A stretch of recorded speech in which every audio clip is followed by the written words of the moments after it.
My name is Elias Mercer, and I am writing this from a room that no longer has a door. I want that on record before anything else, because the small details are the only things I trust anymore. The big truths have a way of folding in on themselves until you cannot tell what shape they started as. The small details stay.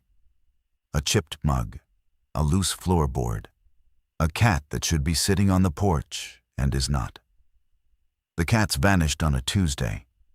I remember because Tuesday was the day I usually drove my sister Margot to her physical therapy appointment in the strip mall off Briar Road. And she had been complaining all morning about the smell of the new upholstery in my car. She was 26, 3 years younger than me, and she had survived a head-on collision the previous spring that had left her left leg stitched together with more hardware than bone. She walked with a cane she hated. She made jokes about it that I was not allowed to laugh at. That morning, as I pulled into her driveway, she was standing on the front step with her cane in one hand and a saucer of tuna in the other, looking out toward the hedge. Her cat, a fat orange tom named Buttons, had not come home the night before. Margot was not the kind of person who panicked about a cat. Buttons disappeared for days at a time and returned with torn ears and an attitude. But she was frowning in a way I did not like. "Mrs. Halloran's two are gone too," she said when I rolled down the window. "And the Persian from the blue house?" I asked. "Coyotes," I said, because that was the word people used in our neighborhood when they did not want to think harder. "3 houses in one night, Eli?" I did not have an answer. I helped her into the passenger seat, folded her cane across her lap, and backed out slowly.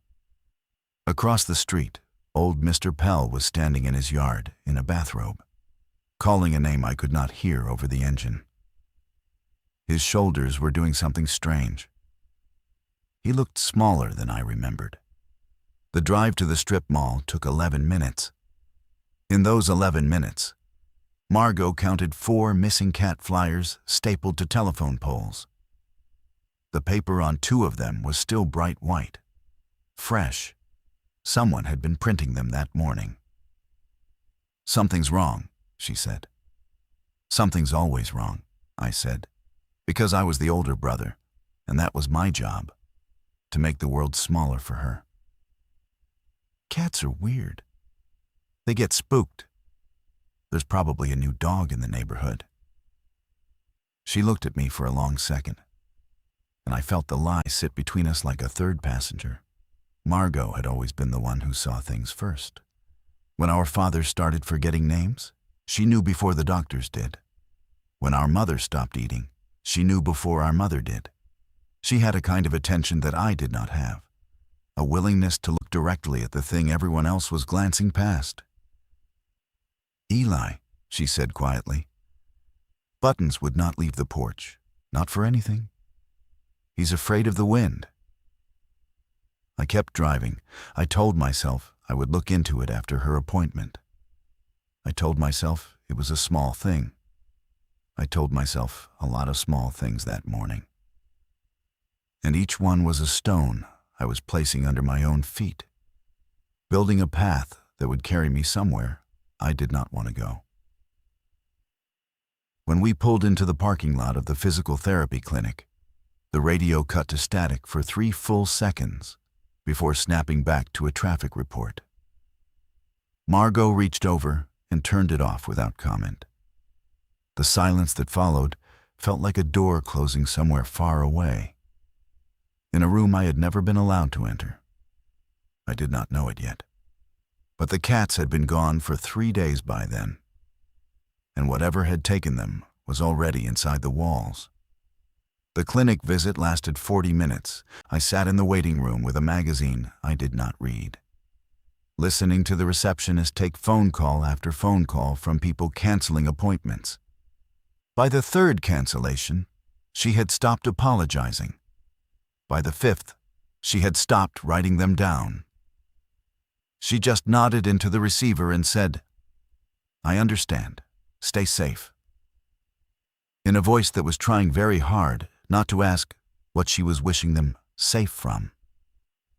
A woman across from me was bouncing a toddler on her knee.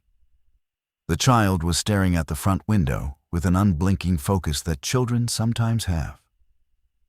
The kind that makes adults uncomfortable because it suggests they are seeing something the rest of us have agreed to ignore. I followed the child's gaze. There was a man across the parking lot, leaning against the side of the pharmacy. And he was not moving, not shifting his weight, not checking his phone, not lifting his head, just leaning. His mouth was open slightly. I watched him for a full minute, and he did not blink. I looked away first. When Margot came out, her face was tight in the way it got when her leg was hurting, and she did not want to admit it. I took her arm without asking, and she let me, which told me more than any complaint would have. We walked slowly across the parking lot. The leaning man was gone. I checked twice. In the car, Margot pulled out her phone and frowned. My text to Dad didn't go through. Service is bad out here. It's never bad here. I started the engine. The radio came onto the same static, longer this time, almost 6 seconds before a voice broke through. It was not the regular DJ. It was a woman.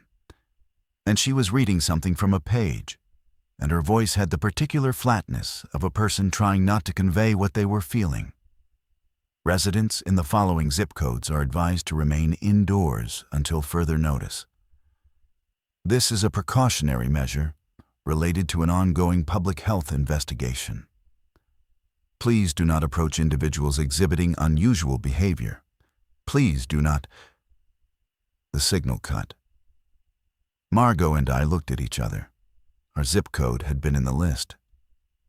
Eli, I heard. I pulled out of the parking lot faster than I should have. The streets on the way home were emptier than they had been 40 minutes ago, which was the wrong direction for a Tuesday morning. The few cars I passed were moving fast. A pickup truck blew through a red light at the intersection of Briar and Vance, and the driver did not even glance to see if anyone was coming. He had the look of a man running towards something more than away from it. Call Dad again, I said. I'm trying. Our father lived alone in the house we had grown up in, 6 blocks from Margot's place. He was 68 and stubborn, and had a basement full of canned food from a Y2K panic he had never quite let go of. If anyone in our family was going to be fine in a public health emergency, it was him. That thought should have comforted me. It did not. There was something in the shape of the morning that was refusing to be comforted. Margot lowered her phone. Voicemail? Try Aunt Wren. Already did. Same. We were 2 blocks from her house now. I could see the hedge. I could see the porch. The saucer of tuna was still sitting there, untouched. The surface of the fish gone glossy in the heat. No buttons, no flies either, which was strange in its own quiet way. Margot was looking at the saucer, and her hand had gone very still on her cane. Eli, she said, I want to go to Dad's. Right now. Don't take me home. I did not argue. I turned the car around at the end of the street, and as I did, I saw Mr. Pell again, still in his bathrobe, still in his yard. He was on his knees now. He was digging. With his hands. I did not slow down. Our father's house sat at the end of Linden Court, behind a row of pin oaks that had been there longer than any of us. The driveway curved up a slight hill, and as a kid I had loved that hill because it meant you could not see the house until you were almost on top of it, which made every arrival feel like a small reveal. That morning, the reveal was that the front door was standing open. Not wide. Just enough that I could see a sliver of the hallway carpet and the corner of the umbrella stand. I parked at an angle and got out before I'd fully decided to. Margot was already unbuckling. Stay in the car. Eli, Stay in the car. I almost never used that voice with her. She heard it and stopped. I left the keys in the ignition and the engine running, and I walked up the porch steps with my hands open at my sides, which is something you do without thinking when you are trying to look like you are not afraid. Dad? The house smelled like coffee. That was the first thing that registered. And the second thing was that the coffee smelled burned, like the pot had been on the heater for hours. My father was a careful man. He did not leave the pot on. Dad, it's Eli. Margot's in the car. The hallway was dim. The living room curtains were drawn, which was wrong for a Tuesday morning. He liked the light. He always pulled the curtains back first thing. I moved through the hallway slowly, past the framed photograph of my mother on the side table, past the coat rack where his gardening jacket should have been hanging and was not. The kitchen was empty. The coffee pot was burned black at the bottom, hissing softly. I turned off the burner. There was a plate on the counter with half a piece of toast on it. The butter congealed. His reading glasses were folded neatly beside it. His phone was not. Dad? The basement door was open. We had a rule about the basement door growing up. It stayed closed. Always. My father was not a paranoid man, but he was a man who believed that doors existed for reasons. An open basement door was a small thing, and I had spent the entire morning learning what small things meant. I went to the top of the stairs. Dad, I'm coming down. Say something if you can hear me. The basement light was on. I could hear the hum of the old fluorescent tube he had installed himself in the 90s. I could hear something else, too, underneath it. A low, wet sound. Not quite breathing, not quite chewing, something in between, something that the part of my brain responsible for keeping me alive recognized before the rest of me did. I gripped the railing and started down. The basement was a single open room with a concrete floor and shelves along 3 walls. My father's canned goods, his tools, his old hunting rifle in a locked case I had not seen opened in 15 years. The case was open now. The rifle was gone. He was sitting on the floor in the far corner with his back against the shelves, and at first I thought he was hurt. There was something dark on his shirt. His head was bowed. His hands were resting on something in his lap. Dad? He looked up. His face was streaked with tears, and his eyes were the eyes of a man who had been awake for a very long time. But they were his eyes. Still his. Whatever I had been afraid of finding, it was not this. In his lap was Buttons, Margot's cat, or what was left of him. And behind my father, propped against the shelving, was a row of small bodies covered in a tarp. I did not have to count them to know how many cats were in our neighborhood. He opened his mouth. His voice came out cracked. I had to, he said. I had to do it before they turned. I do not remember sitting down. I remember the cold of the concrete through my jeans, and I remember the smell, which I will not describe, because I have promised myself I will not turn this into the kind of telling that makes the dead into spectacle. They had been pets. They had names. Buttons. Mr. Pell's tabby, Jenkins. The Persian from the blue house, who I had never learned the name of and who I now wished I had on. My father's hands were shaking. The rifle was leaning against the shelf beside him, and I understood without asking that he had not used it on the cats. He had used something quieter. A man who loves animals does not make them afraid at the end. Dad, look at me. What is happening? He drew a long breath. His chest hitched. He had not cried at my mother's funeral, not visibly, and seeing him cry now was a kind of vertigo I had not prepared for. 3 nights ago, he said, I was on the porch, late, couldn't sleep. I saw Mrs. Halloran's tabby come up the walk. Jenkins.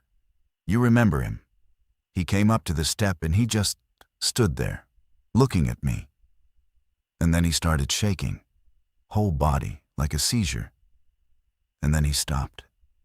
And he looked at me again, and his eyes were... He swallowed. They were wrong, Eli. Pupils blown out, white showing all around. And he hissed at me, and he ran. But he came back. 2 hours later, different. He was moving wrong. He was stalking across my own yard. So I caught him. I used the live trap, the one I use for raccoons. And I put him in the basement because I didn't know what else to do. And I called the vet. But the vet's line was busy. And then it was disconnected, and then... He stopped. He looked at the row under the tarp. They started coming to me, he said. All of them. From every house. Not all at once. One a night. Like they knew I would take them in. Like they were asking me to. I stared at him. And then one of them bit me, he said. He turned his arm over. There was a bandage around his wrist. The cloth was clean, but not new. He had wrapped it himself, carefully, the way he wrapped everything. I don't feel anything yet, he said. But I will. I do not know what I said next. I think I said his name. I think I said it more than once. He held up his good hand and I stopped. Eli, listen to me. The cats were the first ones. I don't know why. Something about how small they are, or how fast, or I don't know. But it is going to be people next. It probably already is. I've been listening to the radio. There have been incidents in the city. They aren't saying the word, but it is the word. Dad, you have to take your sister and you have to leave. Today. Now. Before the roads close. You're coming with us? He looked at me. His face was very gentle and very tired and very far away. I have been bitten, he said. I will not be coming with you. I did not argue. I could not. The part of me that wanted to argue was the part of me that was still 9 years old. And that boy was useful for almost nothing in that moment. The man who had to drive his sister out of that house belonged to a different version of me. One I had not met yet and would not particularly like. My father reached behind him and pulled out a duffel bag. It was packed. He had packed it before I arrived. He had known I would come. Maps are in the side pocket, he said. Cash in the lining. Don't go to the highways. Take Route 9 north until you hit the reservoir, and then... Upstairs, the car horn started honking. Long, steady, Margot. I came up the stairs 3 at a time. My father called something after me that I did not catch and would spend the rest of my life trying to remember. The kitchen light flickered as I passed under it. That small electrical stutter that houses do when the grid is starting to strain somewhere far away. I went out the front door, and Margot was leaning across the driver's seat, with the heel of her hand pressed flat into the horn, and her face was the color of paper. I followed her eyes. At the bottom of the driveway, at the curve where the pin oaks blocked the view from the street, a woman was walking up toward the car. She was wearing a pink robe and one slipper. Her hair was wet. She was moving slowly, but not the slow of a person who is tired. The slow of a person who has not yet remembered how fast they are allowed to go. It was Mrs. Halloran, from 2 doors down. She had brought me banana bread when I had the flu in 7th grade. Eli, Margot said through the open window, she isn't blinking. I went around to the driver's side. Margot scrambled across the console into the passenger's seat, dragging her bad leg behind her. And I did not have the luxury of helping her. I got in. I shut the door. I locked it. The locks engaged with a sound that felt enormous. Mrs. Halloran was 40 feet away. "Drive," Margot said. Then louder, "Drive, Eli. I have to get Dad's bag. Eli, 30 seconds." I opened the door again. Mrs. Halloran's head snapped up in a motion that was not the motion of a neck that respected the rules of a neck. She started to run. I sprinted to the porch. My father was already there, in the doorway, the duffel bag in his hand. He shoved it at me. He looked past my shoulder and his face did something I had never seen it do. A tightening at the corners of the mouth that was almost a smile. Except it was the smile of a man who has just seen the bill come due on a debt he had been expecting for a long time. "Go," he said. "Don't look in the rear view." "Dad, I love you. I love your sister. Tell her I said the thing about the porch light. She'll know." I did not ask. I ran. Behind me, I heard him pull the door closed, and I heard the deadbolt slide, and I heard him say something low and steady through the wood that was not for me. I made it to the car as Mrs. Halloran rounded the front bumper, and I got in, and I locked the door again, and I threw the car into reverse without looking. The bumper clipped her hip. She did not fall the way a person falls. She folded, and then she was upright again before I'd finished the turn at the end of the driveway. And she was running after the car. And her mouth was open in a shape that I am not going to try to put into words. "Don't look," I told Margot. "Don't look back." She was not listening. She was staring at the house, the upstairs window. Our father was standing there. He had the rifle in his hands now, lowered, and he was watching us go. He raised one hand, just the one. Margot raised hers back, palm to the windshield, fingers spread. I drove. I drove past Mr. Pell's yard, where the hole he had been digging was no longer empty. I drove past the saucer of tuna on Margot's porch. I drove past the missing cat flyers, white as teeth on every pole.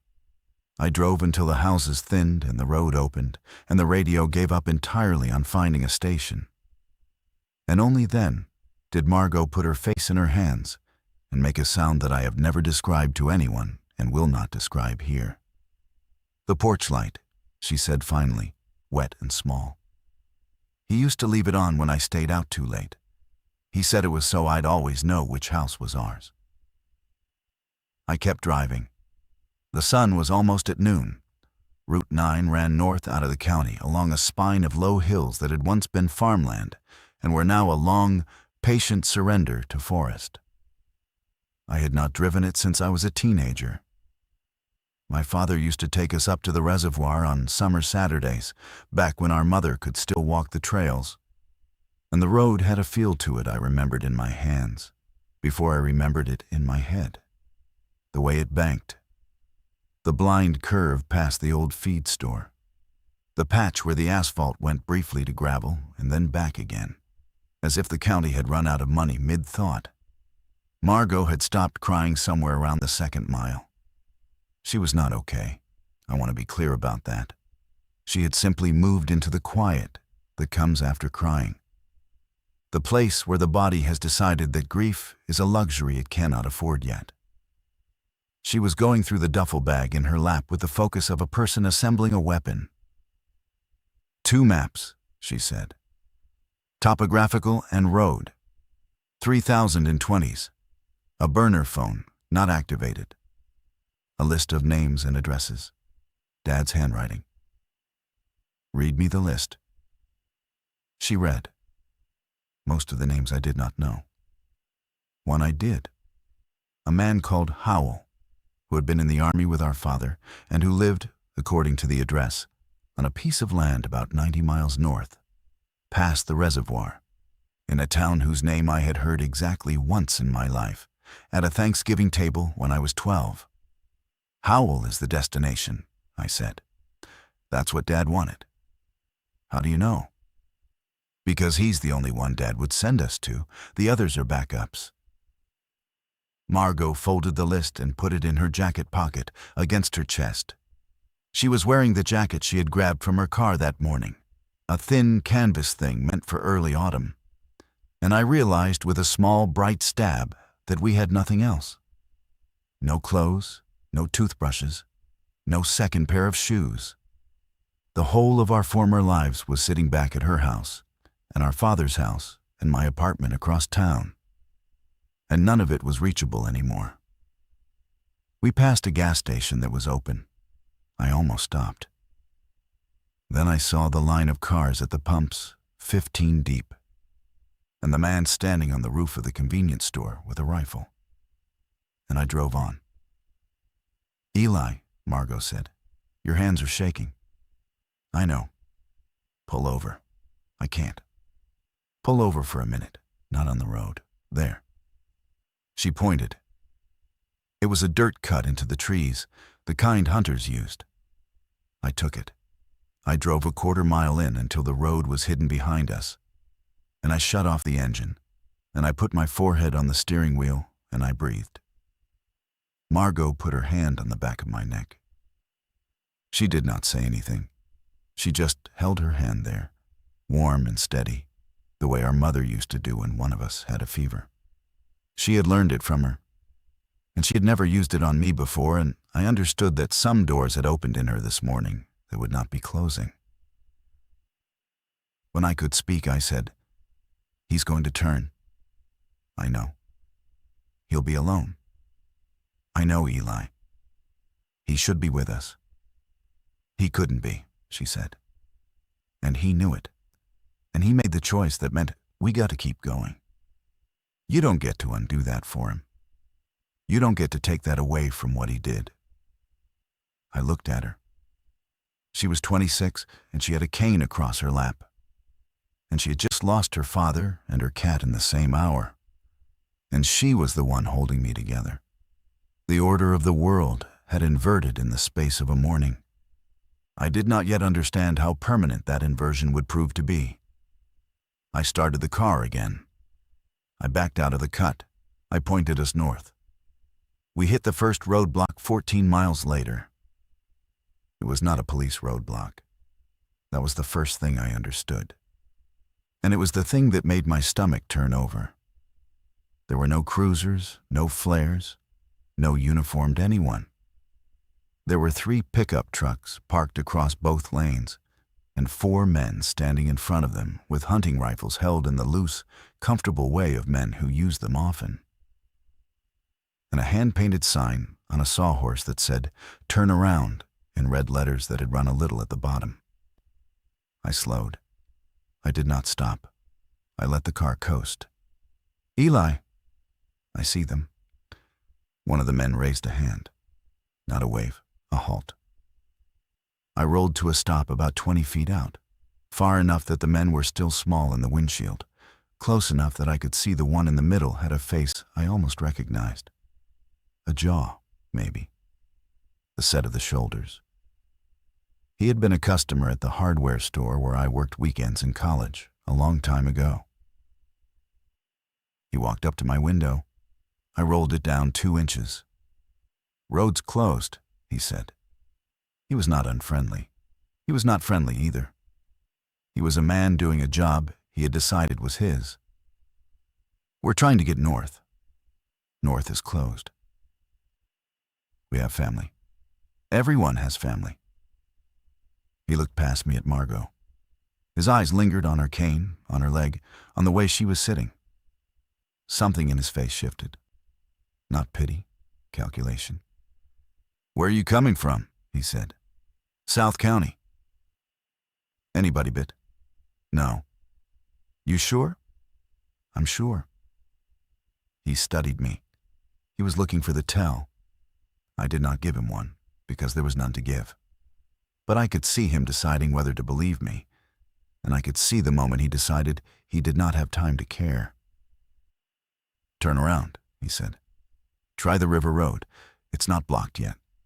It won't be passable in a day, but it might be today." "Thank you." "Don't thank me." He stepped back from the window.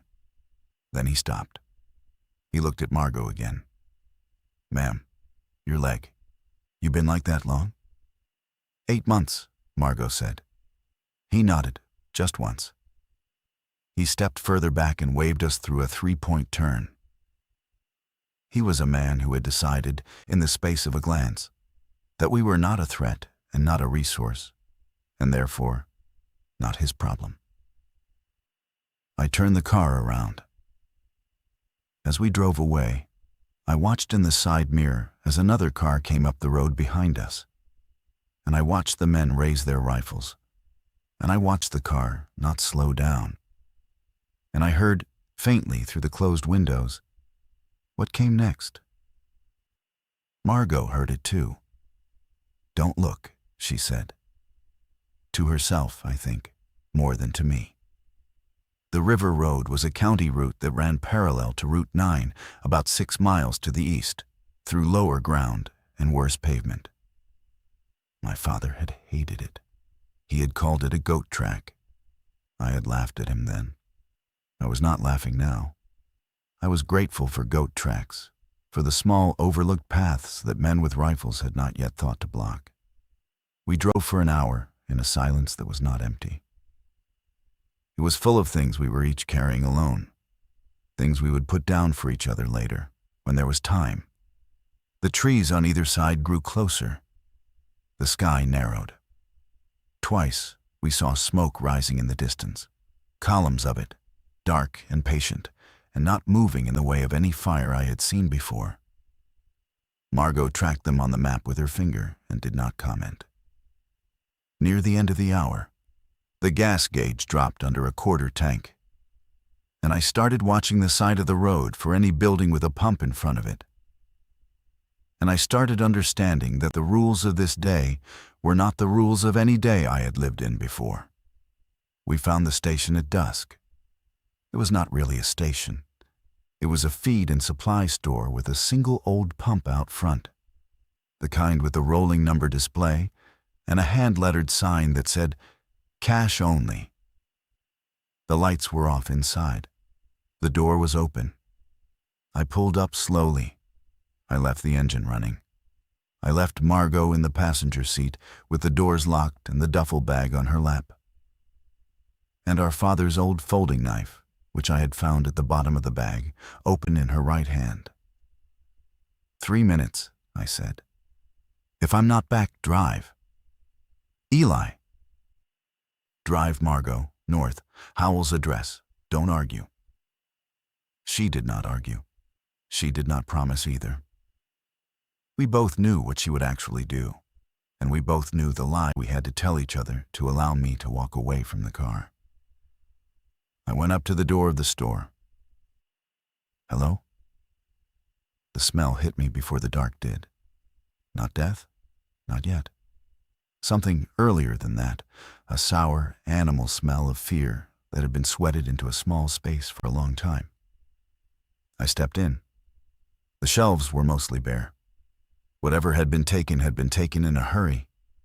There were cans on the floor, a bag of dog food split open, kibble scattered like teeth.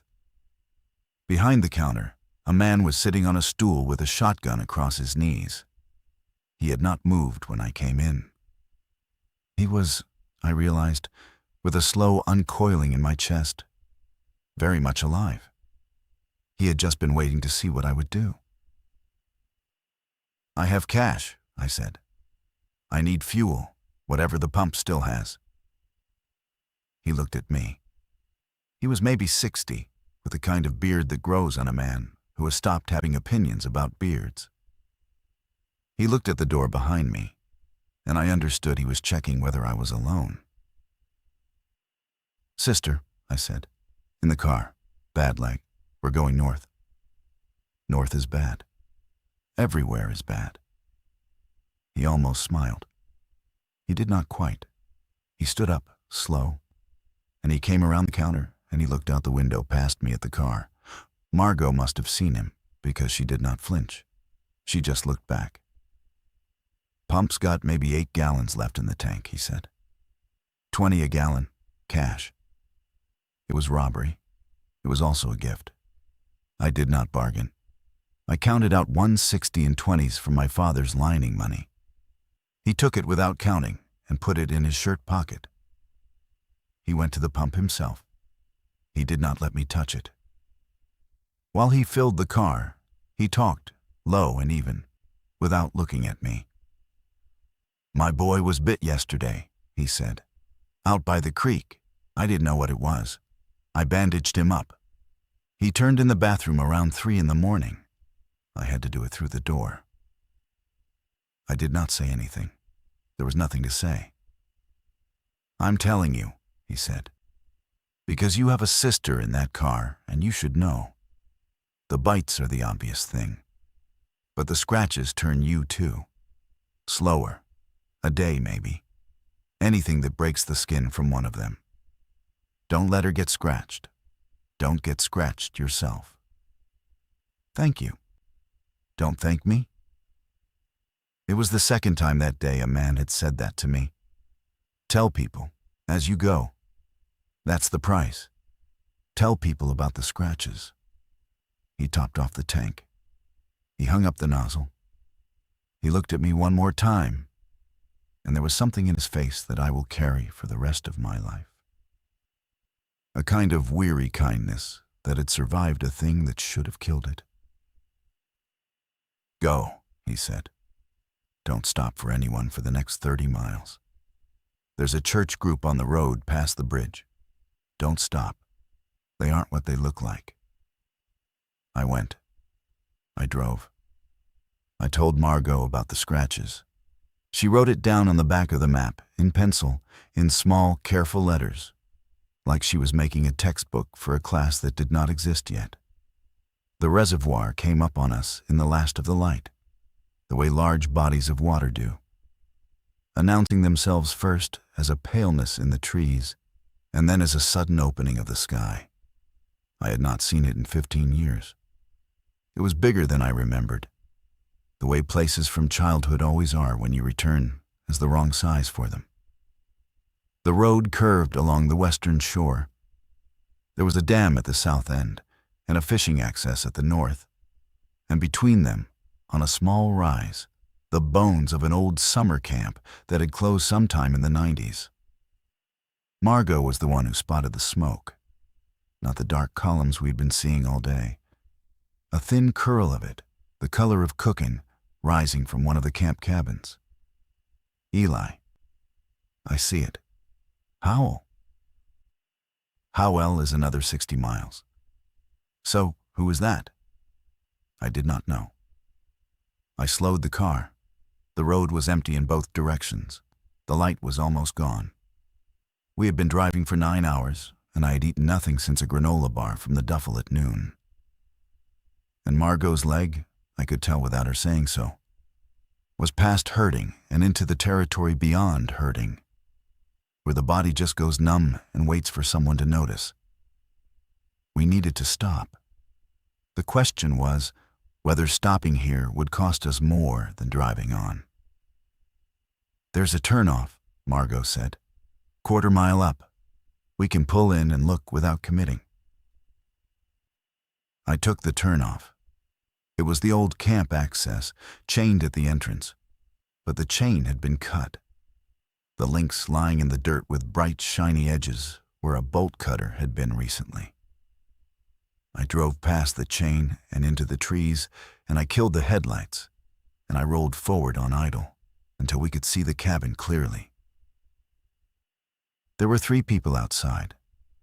A woman, maybe 40, feeding small sticks into a fire pit. A boy, 10 or 11, sitting on the steps of the cabin with a book in his lap, reading by the firelight. And a man, taller, standing at the edge of the clearing with his back to us, looking out at the water. The man was holding a fishing rod. I cannot explain what that did to me. The ordinariness of it. A man with a fishing rod at the end of the world. It was so out of place that for a second I thought I was hallucinating from hunger. And then the boy laughed at something in his book. And the woman looked up and smiled at him. And the smile was so real that I felt my throat close. Margot was watching me. We should keep going. I know. But we're not going to. No. I let the car roll forward. I tapped the horn once, gently, so they would hear us before they saw us. The man at the water turned around fast, but the rod did not come up like a weapon, and his other hand went open at his side, palm out, in the universal gesture of a person who would rather not have a problem. The woman stood up. The boy closed his book and went inside the cabin without being told, which told me they had drilled this. I stopped the car 20 feet from the fire. I got out slowly, with my hands visible. "We're not sick," I said. "My sister has a bad leg, not a bite. We've been driving since this morning. We need to rest. We can pay. We can leave at first light." The man looked at me. He looked at the car. He looked at Margot, who had rolled down her window and was holding up her empty hands. "Anybody following you?" he said. "No." "You sure? As sure as I can be?" He came across the clearing. He was younger than I had thought from a distance, maybe my age, with a beard that he had not chosen and a tiredness in his eyes that I recognized from my own reflection in the rear view that afternoon. "Name's Daniel," he said. "That's my wife Joelle. The boy is Theo. Elias, my sister Margot." He nodded. He did not offer a hand. We were not yet in a world where strangers touched each other casually. "You can stay the night," he said, "on 3 conditions. You sleep in your car, you don't come in the cabin. And if anything comes up that road in the dark, you drive away first and ask questions never." Theo doesn't see what happens to anyone who gets close to this fire. Understand? I understood. I understood completely. "Thank you," I said. "Don't thank me," he said. It was the 3rd time that day. Joelle brought us food. She did it carefully, setting 2 plates on a flat rock about 10 feet from the car and stepping back before we got out. The way you might feed a dog you were not yet sure of. It was rice and canned beans and a piece of trout that Daniel had caught that afternoon. And it was the best meal I have ever eaten. And I will not pretend otherwise. Margot ate sitting on the open tailgate of the car, with her bad leg stretched out and her cane across her lap. I sat on the ground beside her. Joelle sat on a log across the fire, near enough to talk, far enough to be careful. Daniel had gone back to the water with his rod, but he was not really fishing now. He was watching the road. "How long have you been here?" Margot asked. 6 days. Joelle pushed her hair back. "We were on vacation. We rented the cabin for a week. The first reports came in on Thursday and we just stayed. Daniel said the cities would be worst. He was right, I think. We haven't seen anyone on this road in 2 days." "You're not from around here?" "Boston." I tried to imagine driving from Boston to a fishing cabin in the middle of nowhere, with a 10-year-old in the back seat on what was supposed to be a vacation, and having the world end while you were there.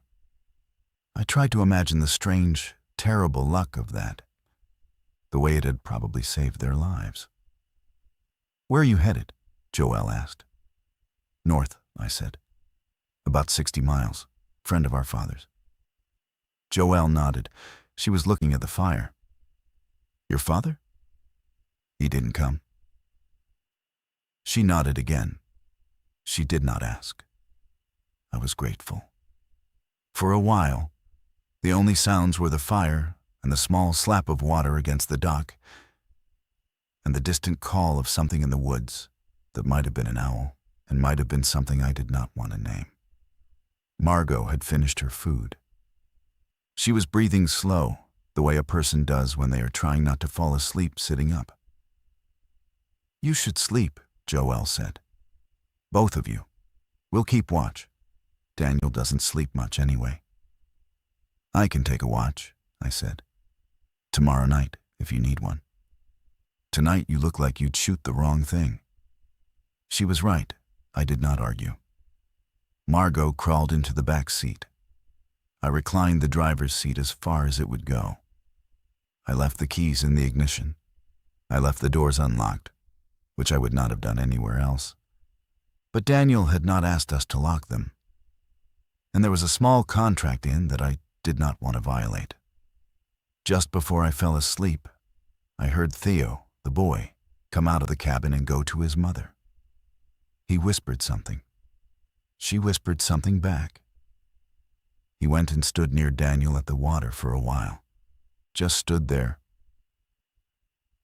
And Daniel put a hand on his head without looking down. Then the boy went back inside. I do not know what time it was when the screaming started. It was not close. That was the first mercy. It was somewhere across the reservoir, on the far shore, distant enough that the water flattened it and made it almost musical.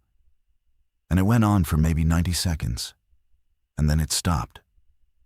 Margot was awake in the back seat. I could tell from her breathing. "Eli, I hear it." "How many people do you think?" "I don't know."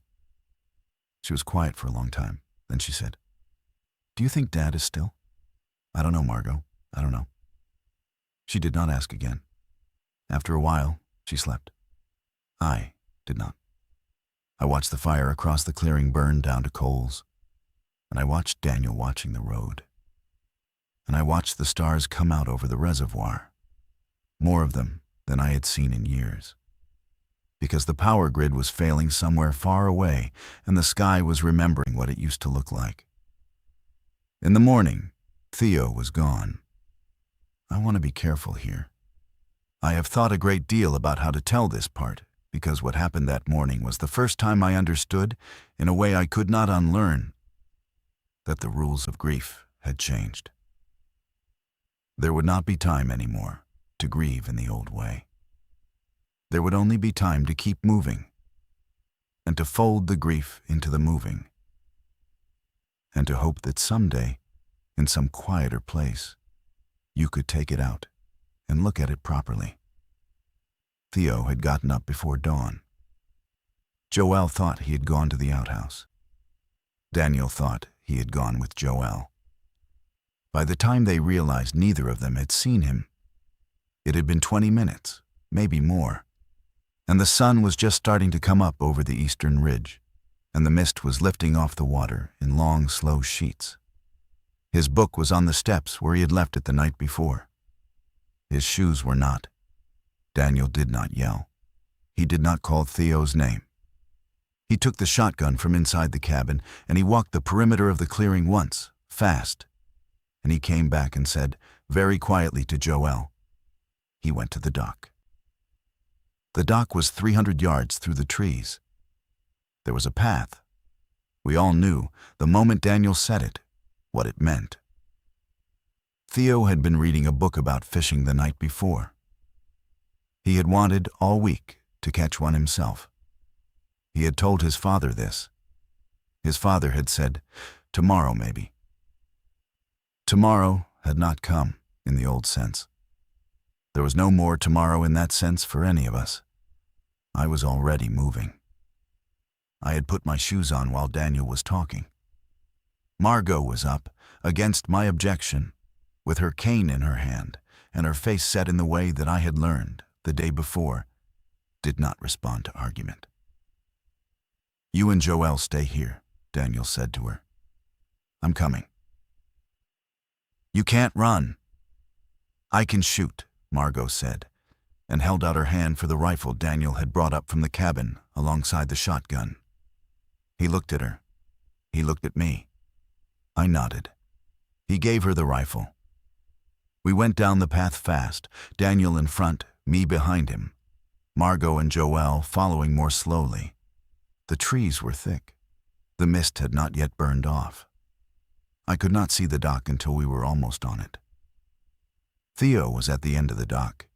He was alive. He was holding his father's fishing rod, which he must have taken from where Daniel had leaned it the night before, and he had cast a line into the water. And he was watching the bobber with the absolute focus that only a 10-year-old who has been told no for a long time can muster. He was also not alone. There was a figure in the water, about 30 feet out, moving slowly toward the dock. Just the head and the shoulders above the surface. It was moving in a way that was not swimming. It was walking, along the bottom, toward the boy. Daniel did not yell. Yelling would have made Theo turn around to look, and Theo had not yet seen. Daniel raised the shotgun, and he steadied his breath. And he waited the half-second it took for the figure to lift its head fully out of the water as it came into shallower ground. And then he fired once, clean, across the surface of the reservoir. The sound was enormous. Theo dropped the rod. He spun around. He saw his father on the path with the shotgun, and his mother behind him. And he understood. The way children understand things, all at once and without anyone explaining. He started to cry. He did not move. Daniel went down the dock and picked him up like he was much smaller than he was, and carried him back. And Joelle met them halfway. And the three of them stood in the path, with their arms around each other, and did not speak for a long time. I went out to the end of the dock. I made sure the thing in the water was not coming back up. It was not. I came back. I picked up the fishing rod where Theo had dropped it. "We have to leave," Daniel said. "I know. Today. Now. I know." We packed in 20 minutes. Daniel and Joelle had a small SUV behind the cabin, already half-loaded, the way people lived now, ready to run on 5 minutes' notice. They followed us in their car. We were a convoy of 2. It felt like an army. It would not feel that way for long. Howell's place was easier to find than I had expected, and harder to reach. The address my father had written down corresponded to a piece of land at the end of a county road that the map still called a road, but that had become, over the years, more of a suggestion. We followed it for the last 3 miles at 15 miles an hour. The cars rocking through ruts deep enough to swallow a tire. The trees so close to the track that the side mirrors brushed leaves on both sides. Daniel had asked, before we left the reservoir, where we were going. And I had told him. He had asked if his family could come. I had said yes without thinking, because the alternative had been to say no. And I had already used up my capacity to say no that week. "I don't know this man," I told him as we crawled along the track. "I don't know what he'll say." "He'll say what he says," Daniel had answered. "We'll deal with it then." The track opened, finally, into a clearing. The clearing held a house. The house was older than I had expected, a low, gray-shingled farmhouse with a porch wrapped around 2 sides, and a barn behind it, and a tall iron windmill turning slowly in the breeze. There were solar panels on the south slope of the roof. There was a garden, fenced high against deer. There was a man on the porch with a rifle across his knees, and he had been watching us approach since we entered the track. And I understood that we had been allowed to reach the clearing, only because he had chosen to allow it. I stopped the car. I got out with my hands open. I held up the folded paper with my father's handwriting on it. "Mr. Howell." He stood up. He was tall, narrow, maybe 70, with a face that had spent a great deal of time in the sun and the wind. He came down the porch steps slowly and crossed the yard slowly and took the paper from me and read it. He read it 3 times. "You're Mercer's boy," he said finally. "Elias, my sister, Margot. The family in the second car are friends. Daniel, Joelle, their son Theo. We met them last night. They saved—" I stopped. I tried again. "We helped each other." Howell looked past me at the second car. He looked for a long time at the boy in the back seat. Then he looked at me. "Your father?" "Bitten. Yesterday morning. He stayed behind." Howell closed his eyes for a moment. He did not perform grief. He simply absorbed the information, the way old wood absorbs rain. When he opened his eyes again, he handed me back the paper. "You all come inside," he said. "Boy first. He looks cold." The house was warm. There was a wood stove in the kitchen, a kettle on it, a smell of coffee that was not burned. Howell's wife, a small woman with white hair pulled back in a single braid, was already setting out cups before we had finished introductions. Her name was Ada. She did not waste words. She put a blanket around Theo's shoulders and a cup of something hot in his hands. And she did not ask him any questions. And he loved her for it immediately. That night, around the table, Howell laid out the rules. There were 4. We could stay. We had to work. We had to follow his decisions on defense without argument, because he had served in places where second-guessing had cost him friends. And if any of us were bitten or scratched, we would tell him immediately. And we would accept what came next, because he was not going to lose his wife to anyone's hesitation, no matter how loved. We agreed, all of us. Even Theo, who Daniel translated the 4th rule for in softer language, and who nodded with the seriousness of a child who has been spoken to as an adult for the first time. That night, I slept in a real bed for the first time in what felt like years, and had actually been 2 days. Margot slept in the room next to mine. I could hear her breathing through the wall. I had not realized, until that moment, how much of the previous 2 days I had spent listening for her breath. We had 11 days at Howell's place, before everything changed. I want to give those 11 days their proper weight, because they mattered, and because what came after has a way of erasing what came before if you are not careful. 11 days is not nothing. 11 days is a long time to remember the shape of a normal evening. We worked. Howell put us to work the first morning and did not stop. Daniel was good with his hands and took over the maintenance of the windmill and the small generator in the barn. Joelle could cook for any number of people out of nearly nothing, and she and Ada developed a quiet partnership in the kitchen that did not need words. Theo learned to feed the chickens and to collect eggs and to be afraid of the rooster in a way that made him laugh, which was the first time I had heard him laugh since the dock. Margot took inventory. She had always been the organized one in our family. And Howell, who had been alone with Ada for years and had let his record-keeping slide, recognized within a day that she was a gift. She sat at the kitchen table with the ledger he kept, and she counted cans and rounds and gallons of water and bandages and antibiotics and seeds. And she made him a chart of how long each thing would last at various consumption rates. And Howell looked at the chart for a long time and then put his hand on her shoulder just once, briefly. I worked the perimeter. Howell taught me to walk the fence line twice a day, to look for tracks, to listen for engines on the road. He taught me to shoot the rifle, which I had not done since I was a boy.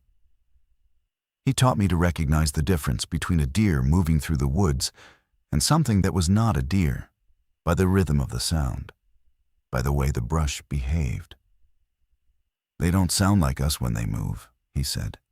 "They forget to pick up their feet." On the 5th night, Howell and I were on the porch, and he asked me about my father. Not the obvious questions. He asked me what my father had been like at 20. He asked me whether he had ever taught me to fish. He asked me what his laugh had sounded like. I answered as best I could, and as I answered, I realized I was building something, putting my father into words so that he would exist somewhere outside of my own head, where he could not be lost. "He saved my life once," Howell said when I had finished. "I owe him this. You understand that's why you're here." I understand. But I'm glad you're here. That's a separate thing. I want you to understand that too. I nodded. I could not speak. He let me not speak. He was good at that. On the 8th day, a car came up the track. We saw it from a long way out, because Howell had cleared sight lines through the trees for exactly that purpose. It was a small sedan, moving slowly, weaving slightly. There were 2 people inside. They stopped at the bend in the track, 200 yards from the house, and they got out, and they waved. Howell watched them through binoculars from the upstairs window. I stood beside him. "Couple," he said. "Late 30s. Woman is hurt. Arm wrapped." "Bitten?" "Can't tell from here. Could be a cut. Could be anything." "What do we do?" Howell lowered the binoculars. He looked at me. He did not look away. "That," he said, "is the question this place is going to ask us over and over until we run out of answers. You should think about what your answer is going to be, because mine is already decided, and you might not like it. And I need to know now whether you can live in a house where the answer is what it is." I looked out the window. The couple was still waving. The woman was holding her arm. I thought about the man at the feed store who had told me about scratches. I thought about the men with rifles at the roadblock who had decided in a glance that we were not their problem. I thought about my father in the basement with the row of small bodies under the tarp. "What's your answer?" I said. Howell told me. I did not argue. I went downstairs. I asked Margot to take Theo into the back room and read to him. I went out onto the porch with Howell. We did what Howell had decided and what I had agreed to, and what I will not describe here, because the man I was 11 days into the end of the world is not the man I want to be remembered as. And yet he is the man I became, and I will not pretend he is not. After the couple, something in me shifted in a direction I could not undo. I want to be honest about that. I had crossed a line, and the crossing had not destroyed me, which was the worst part. I had expected destruction. I had expected my hands to shake the way they had on the first day, when we drove away from our father's house. They did not. They were steady. I made dinner that night, and my hands were steady. And I watched them work, and I did not recognize them. And I went to bed, and I slept. And that was the part I could not forgive. Margot knew. I had not told her, and Howell had not told her. But she knew in the way she had always known things. She did not ask. She did not look at me differently at breakfast. She simply, in the late afternoon of the next day, came and found me where I was splitting wood behind the barn. And she sat down on the stump that we used as a chopping block when no one was chopping on it. And she said, "Eli, don't. I'm not going to say what you think I'm going to say." I set down the axe. I sat on the ground across from her. "I'm going to say," she said, "that I love you, and that whatever you did, I know you did it because Howell said it was the only way to keep us safe. And I know that wasn't a small thing for you. And I want you to know that you don't have to carry it alone. I am here. I will help you carry it. That is what I am for in this family, now that there are only 2 of us." I put my face in my hands. I did not cry.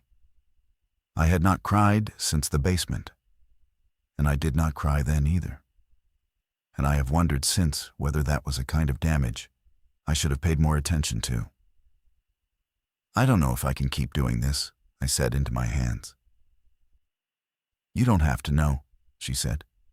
"You just have to do the next thing, and then the next thing. That's all anyone is doing." That was the day Howell came down with a fever. It came on fast. He had not been bitten. He had not been scratched. He had cut his hand on a piece of fencing wire 3 days earlier, and he had cleaned the wound and bandaged it and not thought about it again, because the wire was old and rusted and the wound was small. And we had all been thinking about other things. By nightfall, his temperature was 103. By midnight, it was higher. Ada sat by the bed and held his hand and did not say a word. The rest of us stood in the doorway in the way that families do when there is nothing useful to do. It was tetanus, probably tetanus. We did not have what we needed for tetanus. We had antibiotics, but not the right ones. And even the right ones would not have done much at that stage. Howell knew. He looked up at me from the bed in the small hours of the morning, and his eyes were clear, and he said, "Elias, come here." I came. "You walk the fence twice a day," he said. "You teach Daniel to do it too. You do not let it slide. Do you hear me?" "I hear you. The book of accounts is your sister's. The rifle in the case is yours. The one on the wall is Ada's. Do not move them." "I won't. Take care of my wife." "I will." He looked at me for a long time. Then he said, very quietly, "Your father would be proud of who you are becoming. I am telling you this because no one else is going to be able to tell you. You should hear it from someone. He died just before dawn. He did not turn. The infection was a human infection, the oldest kind. The kind that had been killing people for 10,000 years before anything new came along." Ada washed his face with a cloth, and then she stood up, and she walked out of the room. And she went down to the garden, and she stood in the cold, and she did not cry. She just stood there. After a while, Margot went and stood next to her. They did not speak. They stood together until the sun came up. And then they came back inside, and Ada made coffee, and we drank it.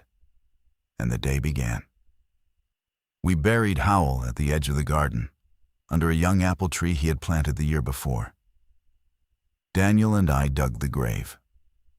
Ada had asked for a particular spot, and we did not ask why. And only later did Margot tell me that the spot was where Howell had once told Ada he wanted to be buried, in a conversation they had as a joke 20 years earlier, that had turned out not to be a joke. After the burial, the 5 of us sat on the porch in the late afternoon light, and we did not speak for a long time. And then Ada said, "He left a letter for all of you. He wrote it the second day you were here." She went inside. She came back with an envelope. She gave it to me. I read it aloud.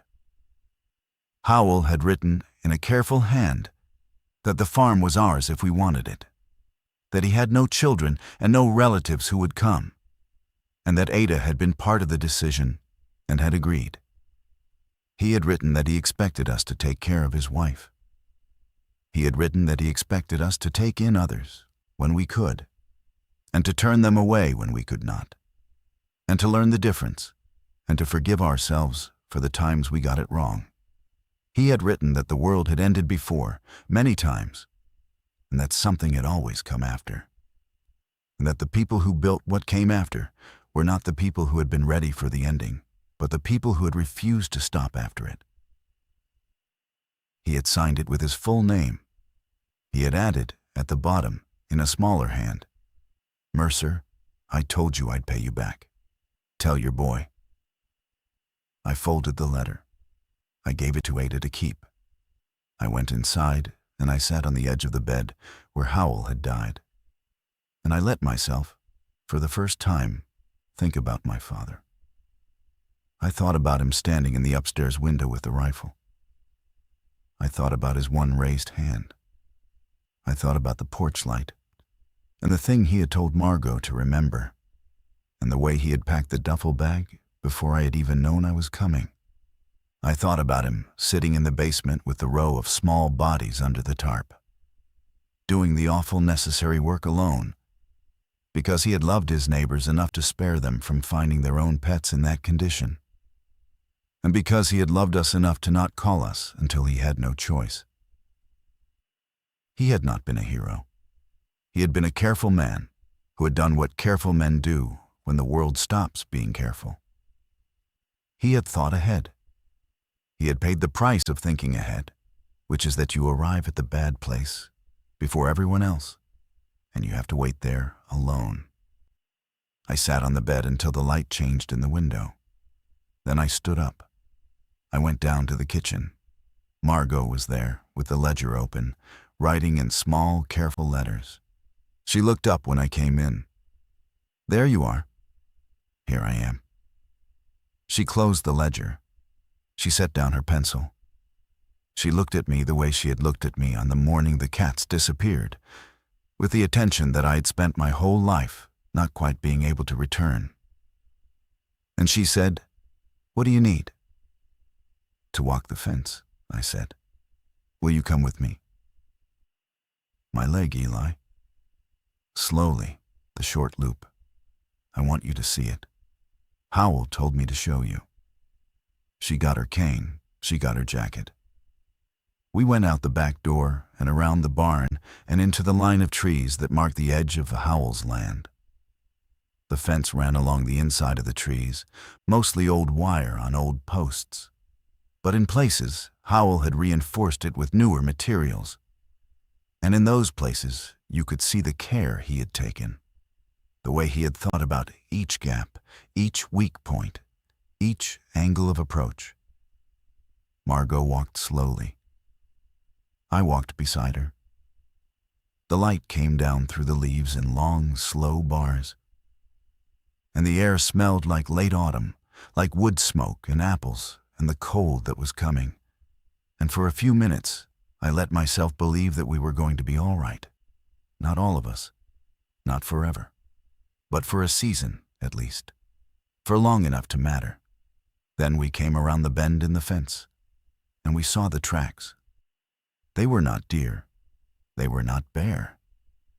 They were the prints of bare human feet, 6 of them, moving in a loose group, coming out of the woods and following the fence line for 100 yards before turning back into the trees. They were fresh. They had been made that morning, maybe that afternoon. They had stopped in one place and stood in a cluster and looked. We could see in the leaf litter where the looking had happened. They had been watching the house.